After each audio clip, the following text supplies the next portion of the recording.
السلام علیکم۔ ناول کا نام ہے ضدی جنون، لکھا ہے نینا خان نے۔ آج اس کی پہلی قسط شیئر کر رہے ہیں۔ لندن میں جہاں اس وقت رات کے 2 بجے تقریباً سب سو چکے تھے، وہاں ایک انسان رنگنگ مشین پر فاسٹ سپیڈ سے دوڑ رہا تھا۔ 6 فٹ سے نکلتا قد، سفید کثرتی جسم، کالی گہری سرد وحشت سے بھرپور خوفناک آنکھیں، کھڑی مغرور ناک اور کالے گھنے سیاہ بال کشیدہ خوبصورت پیشانی پر بکھرے، ان میں چھپی لکیریں اسے کسی سوچ میں گم کا پتہ دے رہی تھیں۔ وہ اس وقت گھٹنوں سے نیچے تک آتے شارٹ میں تھا۔ پورا جسم اس کا پسینے سے شرابور تھا۔ پسینے کے چمکتے قطرے اس کے سفید جسم پر اس طرح گر رہے تھے جیسے وہ شاور کے نیچے کھڑا ہو۔ اس کی برہنہ پشت پر درمیان میں بلیک اسکارپیڈ بچھو ٹیٹو بنا ہوا تھا۔ اس کے پیچھے 2 ملازم کھڑے تھے جن کے ہاتھ میں تولیہ اور ٹمیٹو جوس تھا۔ دونوں حیران نظروں سے اسے دیکھ رہے تھے کہ تقریباً 1.5 گھنٹہ ہو چکا تھا اسے اس مشین پر دوڑتے ہوئے، مگر اس کا ذرا سا بھی سانس نہیں پھولا تھا۔ ابھی وہ دیکھ ہی رہے تھے کہ اچانک جم کا دروازہ کھلا اور ایک سانولے رنگ کا درمیانے قد کا سوٹڈ بوٹڈ آدمی اندر داخل ہوا اور آتے ہی اسے مخاطب کر ڈالا، "سر، ہماری کمپنی کی انفارمیشن کوئی سہیل خان کی کمپنی کو دے رہا ہے اور میں جانتا ہوں وہ کون ہے۔" اس نے جلدی سے اسے بتایا۔ یہ اس کے سیکرٹری کریم کی جگہ عارضی طور پر نیا اپائنٹ ہوا تھا۔ جہاں اس نے جملہ مکمل کیا وہیں اس کے دونوں ملازموں کے چہروں پر خوف کے تاثرات صاف دیکھے جا سکتے تھے۔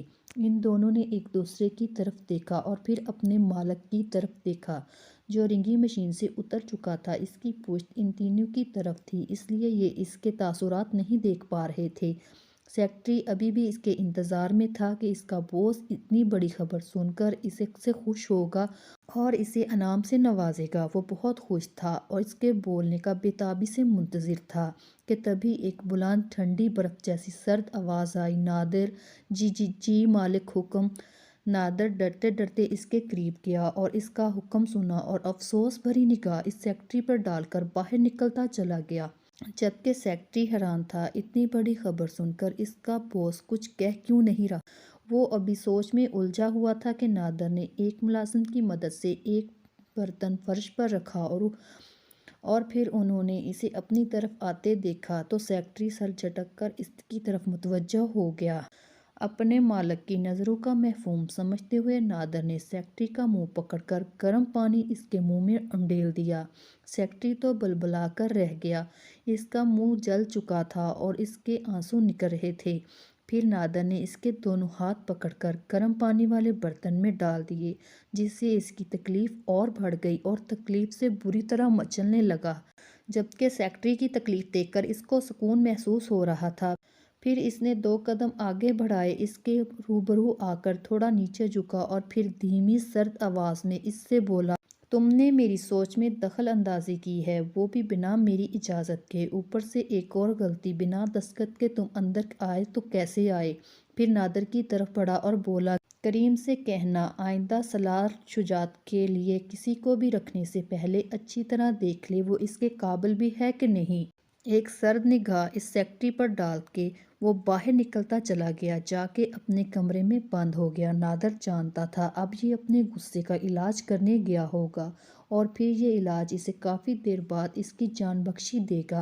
اور پھر اس نے اپنے ساتھی ملازم نواز کی مدد سے اسے اٹھایا اور باہر چل دیا۔ اب انہیں بھی نیند نصیب ہوگی، کیونکہ جب تک سالار شجاعت جاگ رہا ہو تو کوئی دوسرا کیسے سو سکتا ہے۔ اور ادھر سالار شجاعت اپنے کمرے میں آ کر وارڈروب کھولی اور پھر اس کا لاکر دراز کھول کر اس میں سے اس نے ایک نہایت پیار سے نرم ہاتھوں سے گلابی رنگ کا ریشمی آنچل نکالا اور پھر اس کی خوشبو سانسوں کے ذریعے اپنے اندر اتارنے لگا اور پھر ایسے ہی چلتے ہوئے بیڈ کی طرف بڑھا اور سیدھا لیٹ گیا اور دوپٹے کو کھول کر اپنے چہرے پر پھیلا لیا اور آنکھیں موند لیں۔ ایسا کر کے اسے سب کچھ بھول گیا، وہ کہاں ہے، کس حالت میں ہے، کیا کر رہا ہے، کچھ یاد نہیں رہا۔ اس سے اس پر عجیب سا احساس طاری ہو چکا تھا اور وہ اسے مدہوش کر رہا تھا۔ اور پھر آہستہ آہستہ کسی الگ دنیا میں پہنچ کر اس دنیا سے مکمل طور پر غافل ہو گیا۔ یہی تو تھا اس کے غصے کا علاج۔ جدید طرز کے لان میں ہر قسم کے موسمی اور غیر موسمی بے تحاشا پھول اور پودے اپنی جھلک دکھا رہے تھے۔ رات میں ہوئی بارش نے ان پر اپنا جادو چھوڑ رکھا تھا۔ یوں معلوم ہو رہا تھا کہ دن کے سمے ڈھیر سارے چگنوں نے اپنا دھابا بول دیا ہو، ننھے ننھے شبنم کے قطروں کی صورت میں۔ مالی صبح صبح اپنے فرائض سے سبکدوش ہو رہا تھا۔ لان کے درمیان میں شاندار محل نما سفید کوٹھی مضبوطی سے اپنے پیروں پر کھڑی تھی، جس کے اوپر بہت بڑے شیر کا خوبصورت چہرہ تراشا گیا تھا، جو کہ کاریگر کے ہاتھوں کا منہ بولتا ثبوت تھا۔ یہ تھا مرزا سکندر کے خوابوں کا جہاں، خواب جہاں پر بہت سارے خواب بستے تھے، جو کہ اس میں بسنے والوں نے بسائے ہوئے تھے۔ مرزا سکندر پاکستان کے ایک جانے مانے بزنس مین تھے، اور اب ان کا بزنس ان کے بچے سنبھال رہے تھے۔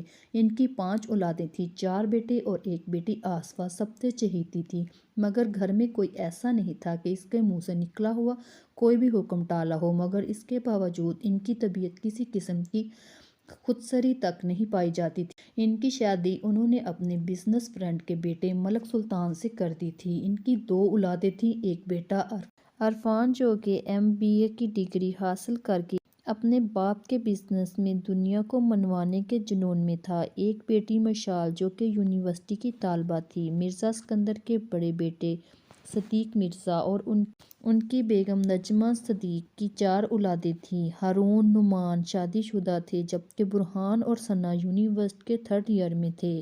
ان کے دوسرے بیٹے اکبر مرزا اور ان کی بیگم خرم کی 2 اولادیں تھیں، میشا اور رباب۔ دونوں ہی بہت پیاری تھیں۔ میشا نے تو سمپل BA کر کے تعلیم کو خیرآباد کہہ دیا تھا، جبکہ رباب 3rd ایئر میں تھی۔ مرزا سکندر کے تیسرے اور قدرے غسیلی طبیعت کے بیٹے وجاہت مرزا اور ان کی بیگم نسیم کی ایک ہی اولاد تھی، عمر، جو کہ ان کے بزنس میں ہاتھ بٹاتا تھا۔ عمر سنجیدہ اور خاموش طبیعت کا مالک تھا، مگر سب سے میل جول رکھتا تھا۔ مرزا سکندر کے چھوٹے بیٹے اسلم مرزا اور ان کی بیگم شمائلہ کی ایک ہی اولاد تھی، نور العین، جسے سب پیار سے نور یا عینی کہہ کر بلاتے تھے۔ نور بہت ہی حسین دوشیزہ تھی، یوں کہا جائے کہ اس محل کی خوبصورت ترین لڑکی تھی تو بے جا نہ ہوگا۔ گھٹنوں تک آتے کالے سیاہ ریشمی خوبصورت بال، جن کو نور حجاب میں چھپا کر رکھتی، سفید دودھ جیسی گلابی رنگت، مناسب قد و قامت، چھوٹی سی صاف پیشانی، بڑی بڑی سی سبز کانچ سے روشن آنکھیں جو کبھی گھنی اور لمبی پلکوں کی اوڑ میں چھپ سی جاتی تھیں، پھولے پھولے کسی چھوٹے بچے کی مانند گلابی گال جسے دیکھ کر کھینچنے کو من کرے، چھوٹے سے نرم و نازک بھرے بھرے خوبصورت کٹاؤ کے حامل لب، اور ان کے نیچے بالکل سادہ کالا دل جو کہ شاید قدرت نے اس کی نظر اتارنے کے لیے بنایا تھا، مگر یہ تو سونے پہ سہاگے کا کام کرتا تھا۔ نور نماز کی پابند تھی اور صبح صبح قرآن پاک کی تلاوت اپنی میٹھی سی آواز میں روز کرتی تھی۔ نور کالج میں 12ویں جماعت میں پڑھتی تھی۔ نور کو کوکنگ کا بہت شوق تھا، مگر اسے کچن میں گھسنے تک نہیں دیتے، کہیں یہ اپنا ہاتھ نہ جلا بیٹھے۔ اس محل میں بسنے والوں میں ایک فرد اور بھی تھا، اگر کہا جائے کہ وہ اس محل کا حقیقی بادشاہ تھا تو زیادہ بہتر ہوگا۔ سب ینگ پارٹی پر اس کا دبدبہ تھا، ایک رعب اور خوف قائم کر رکھا تھا ان سب پر۔ برہان نے اس کا نام ہٹلر تجویز کیا تھا، اور پھر خود ہی کہتا تھا یہ تو ہٹلر سے بھی آگے کی چیز ہے۔ دادا کا چہیتا، ان کا لاڈلا، ان کی جان تھا وہ۔ ان سب سے بڑا 35 سالہ حسین و جمیل، وجاہت سے بھرپور، شہزادوں سی آن بان رکھنے والا سالار شجاعت۔ شجاعت اس کے دادے کا نام تھا۔ سالار اپنے نام کے ساتھ ہمیشہ شجاعت ہی لگاتا تھا، کیونکہ اسے اپنے باپ محمود شجاعت سے بے حد نفرت تھی، کیونکہ انہوں نے ایسی عورت سے شادی کی تھی جو ماں کہلانے کے قابل نہیں تھی۔ ایسا سالار شجاعت کا ماننا تھا۔ ایسا کیوں تھا، اس کی وجہ کسی کو معلوم نہیں تھی سوائے مرزا سکندر کے اور خود سالار شجاعت کے۔ کہنے کو تو سالار مرزا سکندر کے چھوٹے بھائی کا پوتا تھا، مگر انہوں نے اسے اپنا سگا پوتا مانا تھا، جس کی وجہ سے اسے اسپیشل ویلیوز بھی دیتے تھے، جو کہ گھر کی ینگ پارٹی کو ہضم نہیں ہوتا تھا۔ برہان تو کچھ زیادہ ہی کھار کھاتا تھا۔ ویسے تو برہان شوخ اور چنچل لڑکا تھا، مگر وہ ہٹلر سے بہت زیادہ چڑھتا تھا، کیونکہ اس سے زیادہ تناب کا شکار بھی وہی بنتا تھا، بدقسمتی سے۔ سالار گھر میں کم کم ہی پایا جاتا تھا، زیادہ تر بزنس میٹنگ کے سلسلے میں بیرون ملک میں رہتا تھا۔ ابھی بھی اسی کام کے لیے گھر میں موجود نہیں تھا، بلکہ دفن ہوا تھا بقول برہان کے۔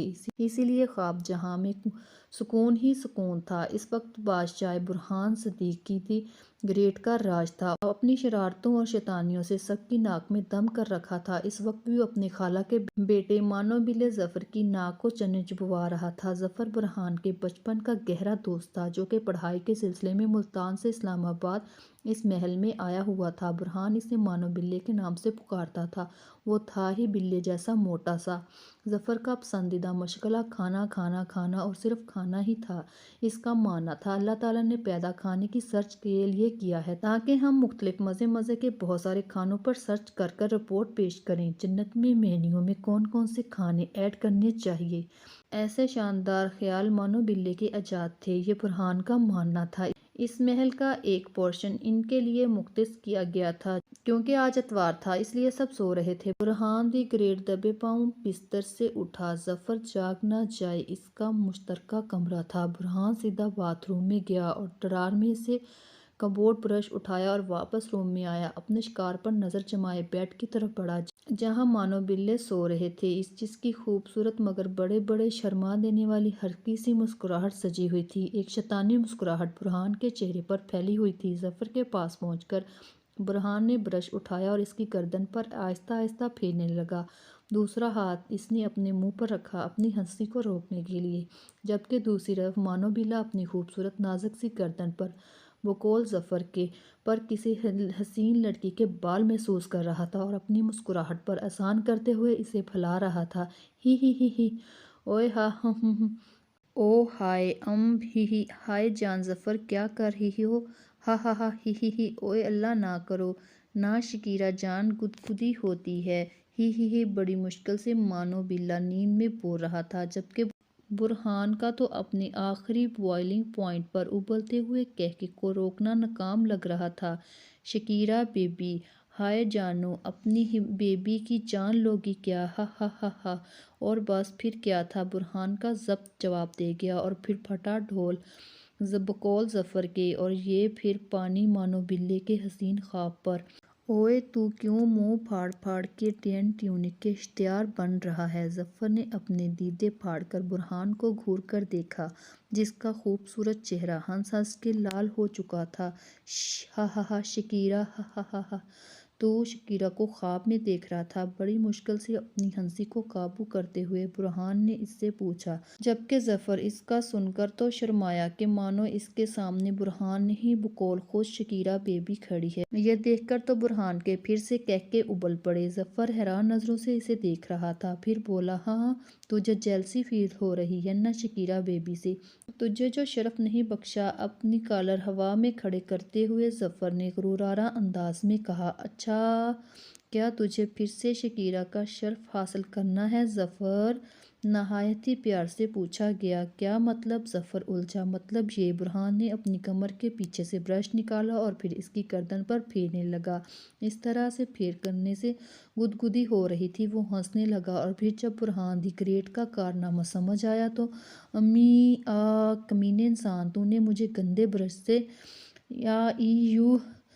تو رک برہان، تجھے میں ابھی بتاتا ہوں۔ ظفر برہان کو پکڑنے کے لیے اٹھا، جبکہ برہان نیچے بھاگ چکا تھا۔ نیچے ڈائننگ ہال سے منسلک کچن میں تمام خواتین ناشتہ بنا رہی تھیں اور ان دونوں کو ایک نظر دیکھ کر پھر سے اپنے کاموں میں مصروف ہو گئی۔ ارے رک جاؤ برہان، حرم بیگم نے کام میں مصروف ہوتے ہوئے برہان سے کہا۔ ارے چچی میں تو رک جاؤں، پہلے اس چیٹر گلے کو تو کسی طرح روکیں، برہان نے ظفر سے بچتے ہوئے کہا۔ ظفر کے ہاتھ میں وہی برش تھا۔ اسے بدلہ تو میں لے کر رہوں گا۔ کیا کیا تو نے؟ رک، تجھے میں ابھی بتاتا ہوں، بچاؤ آئے اللہ امی رباب کی بچی نورالعین ہلکے سبز رنگ کے ریشمی سادہ شلوار قمیض میں اور اسی رنگ کا دوپٹہ اچھی طرح کندھوں پہ پھیلائے ڈارک براؤن رنگ کے حجاب میں کھڑی شیشے میں خود کو ایک نظر دیکھ رہی تھی کہ رباب نے ایک دم پیچھے سے آ کر ڈرا دیا۔ نورالعین کی تو مانو جان ہی نکل گئی۔ وہ تھی ہی ایسی سہمی سہمی سی نازک ڈرپوک گڑیا جیسی۔ اوئے اللہ کیا کر رہی ہو نور، ابھی تو میری شادی بھی نہیں ہوئی ہے، اور تم ہائے اللہ، اوئے میری ماں مر گئی۔ رباب مصنوعی شرماہٹ سے گلفشانی کر رہی تھی۔ نور نے اسے زور سے 2 تھپڑ مارے۔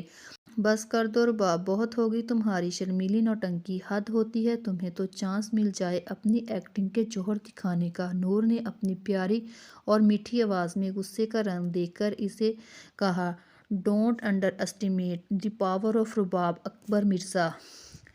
شاندار ایکٹنگ اور ساتھ ہی اپنی اسٹائلش نظر کی اینک کو ناک سے اوپر کیا۔ واہ کیا انداز تھا رباب کے خیال میں۔ اچھا بس بس، صبح ہی دماغ نہ چاٹو، میرا کام بتاؤ، کام کیوں اتنی صبح صبح آپ نے اپنی تشریف آوری فرمائی، ہم پر احسان فرمایا۔ نورالعین نے اسی کے انداز میں اس کی ہنسی اڑائی تھی تو نور رباب سے چھوٹی مگر دونوں میں پیار بہت گہرا تھا۔ لگتا تھا کہ دونوں ٹوئنس ہیں۔ کچھ عرصہ رباب کے دبلے پتلے ہونے کا تھا مگر تھی بھی وہ بہت پیاری۔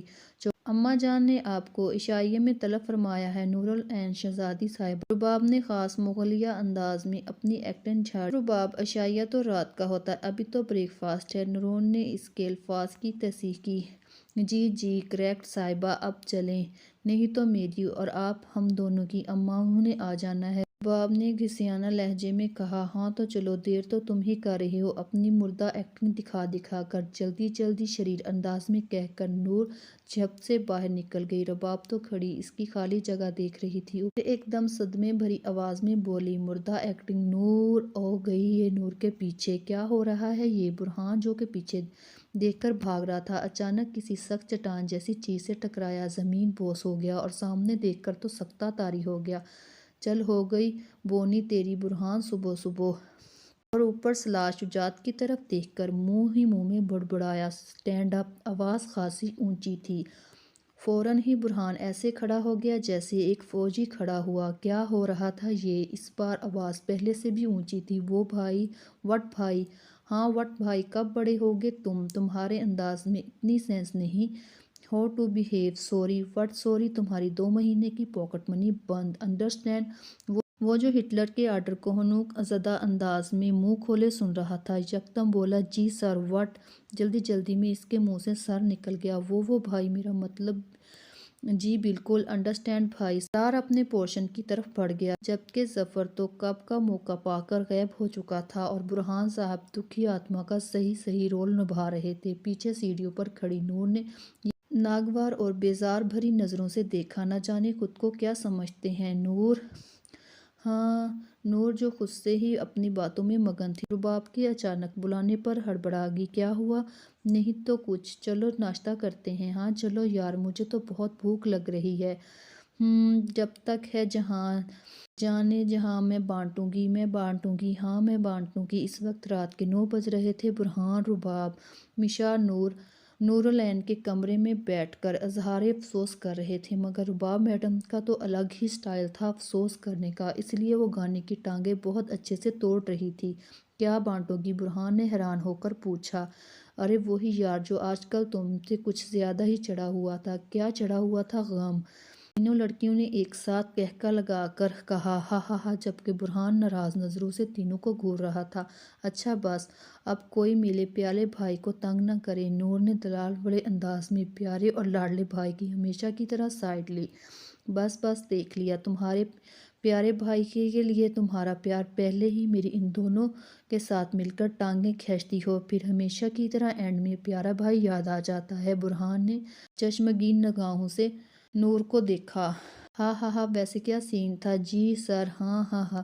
یہ مشا تھی جو ہنس ہنس کر لوٹ پوٹ ہو رہی تھی، اس کا ساتھ رباب زور و شور سے نبھا رہی تھی۔ یہ چاروں ہمیشہ کی طرح بیٹھ کر کافی دیر باتوں میں مگن تھے۔ ان کا موضوع خاص کر برہان کی آج کی کلاس تھی، وہ بھی سالار شجاعت کے ہاتھوں۔ بس بہت ہو گیا، میں جا رہا ہوں، جب دیکھو مجھ پر ہنستے ہی جا رہے ہو، جب مجھ سے کام پڑے گا تو میں بھی ایسے ہی کروں گا، دیکھ لینا، وعدہ ہے میرا تم سب سے، قسم سے یہ کہ کہہ کر وہ فوراً اپنے کمرے کی جانب چلا گیا۔ کر دیا نا میرے بھائی کو ناراض، اب میں بھی اب دونوں سے ناراض ہوں اور اب مجھے سونا ہے۔ نورالعین نے ناراض انداز میں رباب اور مشا سے کہا، چلے آپ بھی، بیبی نے فیڈر پی لیا ہے اور اب بیبی کو نینی آ رہی ہے۔ ہائے بیبی، اچھے سے نینی کرنا، ہاں ٹھیک ہے، گڈ نائٹ۔ مشا نے بھی رباب کی تنقید کرتے ہوئے اپنا فرض نبھایا اور دونوں بھاگ کر نور کے کمرے سے نکل گئی۔ جب نور تو دروازے کو گھور کے رہ گئی جیسے دونوں کو گھور رہی ہو۔ میں تو چلی سونے۔ اپنے اوپر بلینکٹ لے کر آنکھیں بند کر لی اور جلد ہی اپنی خوابوں کی دنیا میں گم ہو گئی۔ رات کے 2 بج رہے تھے اور نورالعین گہری نیند سے بے حال بیگانہ سو رہی تھی جب اس کے روم کا دروازہ کھلا اور کوئی چل کر بیڈ کے پاس آیا۔ دروازہ وہ پہلے ہی لاک کر چکا تھا۔ بیڈ پر نور دنیا سے بیگانی مہر خواب تھی۔ اس نے اس کے چہرے سے بلینکٹ ہٹایا تو نظریں وہی سخت ہو گئیں۔ دائیں طرف کھلی کھڑکی سے آتی چاند کی روشنی میں نور کا چہرہ حسین سے حسین تر لگ رہا تھا۔ اس کی لمبی مڑی ہوئی کنی پلکوں کا اپنے چہرے پر سایہ تھا جو کہ نہایت دلکش لگ رہا تھا۔ سالار اس منظر میں گم ہی ہو گیا۔ آہستہ سے وہ نور کے سرہانے اٹک گیا اور ٹکٹکی باندھ کر نور کے چہرے کو اپنے دل میں سمونے لگا۔ سالار تھوڑا سا جھکا اور پھر اس کے ماتھے پر اپنے پیاسے لب رکھ دیے۔ نور تھوڑا سا کسمسائی اور پھر سو گئی اور اس کے کان کی طرف جھکا اور دھیرے سے اس کے کان میں سرگوشی کی۔ چلتا ہوں عین، آخر تمہارے خواب میں بھی تم سے ملنے تو جانا ہے جہاں میرا تم انتظار کر رہی ہو۔ کان کی لو کو چوم لیا۔ ایک نظر بھاڑ کر اسے دیکھنے کے بعد دروازہ بند کر اپنے پوشن کی طرف چل دیا۔ ارے یار دے دو نہ، دیکھو میں تمہارے کتنے کام آتا ہوں، نہ تمہیں یوں ہی چھوڑنے بھی جاتا ہوں اور لینے بھی، برہان احسان جتانے والے انداز میں بولا۔ اور تم مجھے کوئی اسپیشل چھوڑنے اور لینے نہیں جاتے بلکہ خود بھی اس یونی میں پڑھتے ہو اور ساتھ میں مجھے بھی گھسیٹ کر لے جاتے ہو۔ رباب نے ناک چڑھا کر نحوست سے بولا۔ دراصل رباب کو آرٹ میں ایڈمیشن لینا تھا مگر برہان نے زبردستی اسے اپنے ساتھ بزنس میں ایڈمیشن لے دیا۔ اس کی وجہ سے دونوں ساتھ پڑھنے جاتے تھے۔ چھوڑو نا، تم کہاں کا موضوع کہاں لے کے جا رہی ہو؟ تم سے تو میں نے صرف 5,000 ہی مانگے ہیں، مجھے دے دو پلیز میری بیوٹیفل ایکٹر۔ برہان نے اسے پیار بھری نظروں سے دیکھتے ہوئے مدھم لہجے میں کہا جبکہ رباب تو سٹپٹا گئی۔ ادھر ادھر دیکھ کر خود کو نارمل کرتے ہوئے اس نے پوچھا، ویسے برہان تم کرو گے کیا ان پیسوں کا؟ بس یار کافی دن ہو گئے ہیں ہم نے کسی اچھے ریسٹورنٹ میں اچھا سا کھانا نہیں کھایا۔ ہائے کون ہم؟ میں اور ظفر، برہان نے آرام سے بتا دیا۔ اچھا؟ رباب کو گہری مایوسی ہوئی اور پھر کچھ سوچ کر چمکتی ہوئی آنکھوں سے برہان کو دیکھا۔ دیکھو برہان، میری ایک شرط ہے۔ شرط؟ کیسی شرط؟ مجھے تمہاری ہر شرط منظور ہے۔ برہان جو اس کے پیسے دینے پر ہی خوش ہو رہا تھا یکدم بولا، شرط یہ ہے کہ تم مجھے، میشا آپی اور نور کو بھی اپنے ساتھ ڈنر کرانے لے جاؤ گے اور نہ کہ میں تمہیں 5,000 دوں گی بلکہ بل بھی میں پے کروں گی۔ رباب نے احسان جتانے والے انداز میں گردن اکڑا کر کہا۔ جبکہ برہان اسے مشکوک نظروں سے دیکھنے لگا۔ یہ آج تم اتنی سخی کیسے ہوگی، وہ بھی میرے ساتھ؟ ہاں بتاؤ ٹیل می فاسٹ۔ وہ برہان یار کیا کہہ رہے ہو؟ وہ اصل میں نا آج میرا بڑا دل کر رہا تھا۔ وہ دیکھو اب رات ہو گئی ہے اس لیے میں تمہارے ساتھ جانا مجبوری ہے، اسی لیے کہہ رہی ہوں مجبوری میں۔ رباب نے معصوم سا منہ بنا کر سیدھا برہان صاحب کو اپنے جال میں قید کر لیا۔ برہان تو اس کی معصوم شکل دیکھ کر کھو سا گیا۔ برہان ہاں کہاں کھو گئے؟ ہاں کہیں نہیں، چلو ٹھیک ہے لے چلتا ہوں، تم باقیوں کو بتا دو، تیار کر لو، یاد رکھنا اپنی شرط۔ ہاں تم فکر نہ کرو۔ اور پھر برہان کمرے سے باہر چلا گیا۔ پانچوں اس وقت رات کے 9 بجے اسلام آباد کے مہنگے ریسٹورنٹ میں بیٹھے ڈنر کر رہے تھے۔ رباب برہان کے ساتھ اور نور مشار کے ساتھ بیٹھی ہوئی تھی جبکہ ظفر واش روم گیا ہوا تھا۔ کھانا خوشگوار ماحول میں کھایا جا رہا تھا۔ کھانا اختتام پر تھا۔ اچانک رباب نے برہان کا دایاں ہاتھ پکڑ لیا اور اپنی انگلیاں اس کے ہاتھ میں پھنسائی جبکہ برہان کے منہ کی طرف بڑھا ہوا بریانی کا چمچ وہیں اٹک گیا۔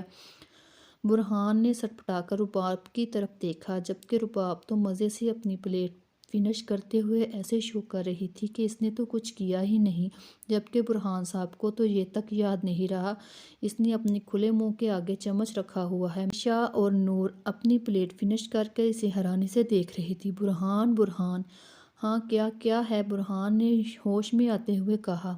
کہاں گم ہو گئی؟ جلدی کرو نا، بہت لیٹ ہو گئے، جلدی کرو نہیں تو ڈانٹ پڑے گی۔ ہاں بس کر لیا، چلو ہمیں چلنا چاہیے، رباب نے بڑے آرام سے دونوں سے کہا۔ ہاں چلتے ہیں، پہلے یہ موٹا ظفر تو آ جائے، پتہ نہیں اتنا کھاتا کیوں ہے، جب دیکھو گھنٹے ہونے کو ہے، واش روم میں بند ہے۔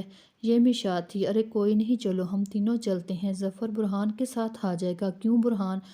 رباب نے ان دونوں سے کہتے ہوئے آخر میں برہان سے استفسار کیا۔ ہاں ہاں میں لے آؤں گا، تم لوگ گاڑی میں بیٹھو، ویٹ کرو، ٹھیک ہے چلو۔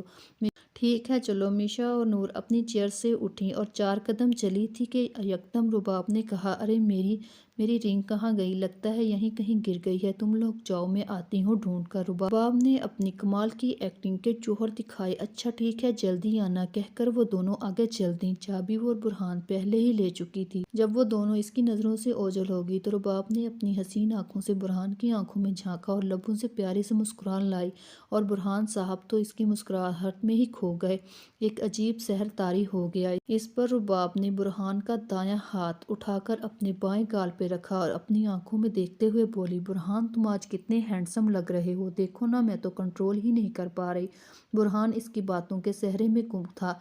اوپس میں بھی نا، لوگ دیکھ رہے ہیں، تم نا ظفر کو لے کر جلدی آ جانا، ٹھیک ہے؟ یہ کہہ کر رباب تو 9 دو 11 ہو گئی، اور برہان کہاں کھویا ہوا تھا، کب سے آوازیں دے رہا ہوں، ہاں نہیں وہ کہاں تھے تم، ہاں کب سے تمہارا انتظار کر رہا تھا۔ اب چلو زیادہ باتیں مت کرو، پہلے ہی لیٹ ہو چکے ہیں، لڑکیاں باہر گاڑی میں انتظار کر رہی ہیں۔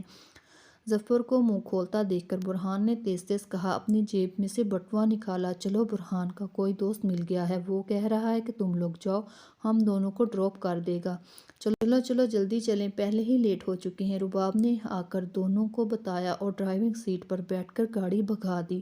برہان جیسے ہی جیب میں ہاتھ ڈالا تو خالی جیب اس کا منہ چڑھا رہی تھی۔ اسے رباب کی ساری کاستانی سمجھ آ رہی تھی۔ تمہیں تو میں چھوڑوں گا نہیں، رباب دانت چبا چبا کر سوچا۔ دراصل یہاں آتے وقت برہان نے رباب سے سارے پیسے لے لیے تھے سیفٹی کے لیے، مگر رباب بھی آخر رباب تھی، برہان سے باتیں کرتے وقت چالاکی سے وائلٹ اڑا لیا۔ اب جب کہ دونوں کے پاس پیسے نہیں تھے، بیچاروں کو سارے برتن دھونے پڑے۔ آئندہ کبھی کھانا کھاتے وقت واش روم نہیں جاؤں گا، ظفر نے دل میں پکا ارادہ کیا۔ ہاں ہاں، او مائی گاڈ، وہ رباب کیا کمال کر دیا، واہ ہاں، ویسے تو نور، اگر تمہارا بھائی تمہیں یوں ہنستے ہوئے دیکھ لے نہ تو کیا ہی مزہ آ جائے۔ مشال نے ہنستے ہوئے نور سے کہا، کیا کروں آپی، رباب نے کارنامہ ہی ایسے سر انجام دیا ہے۔ اس وقت رات کے 11:30 بج رہے تھے اور یہ دونوں جنگل کی طرف شارٹ کٹ استعمال کر رہی تھی، جلدی پہنچ سکیں، لیکن کیا پتہ تھا شارٹ کٹ ان کی زندگی کا ہی شارٹ کٹ نہ بن جائے۔ تینوں مزے سے میوزک سنتے ہوئے جا رہی تھی۔ اچانک کار ایک جھٹکے سے رکی، مگر ناکامی کا منہ دیکھنا پڑا۔ اف، کیا کریں، مشال نے پریشانی سے جھنجھلا کر کہا۔ مشا آپی، اتنے میں نور کی سہمی ہوئی آواز آئی۔ نور بہت سہم گئی تھی، وہ تھی ہی ایسی سدا کی ڈرپوک۔ ارے کچھ نہیں ہوگا نور، دیکھو ابھی ہم گھر چلتے ہیں، رباب نے نور کو کمزور سا حوصلہ دیا، جبکہ دونوں خود بھی اندر سے ڈری ہوئی تھی۔ کالی اندھیری رات، اوپر سے تینوں جوان لڑکیاں، ان کی تو جان سولی پہ اٹکی ہوئی تھی، ہر طرف خاموشی کا راج تھا، کوئی بھی زیرو موجود نہیں تھا سوائے تینوں کے۔ اتنے میں ایک جیپ آ کر ان کے پاس رکی۔ او مائی گاڈ، ہائے جان بہارو، ہمارا انتظار ہو رہا تھا، ہا ہا ہا۔ مزید ناولز کے لیے ہمارے چینل کو سبسکرائب کر لیں۔ اگر ویڈیو پسند آئی ہو تو ویڈیو کو لائک اور شیئر کریں اور چینل کو سبسکرائب کریں۔ شکریہ۔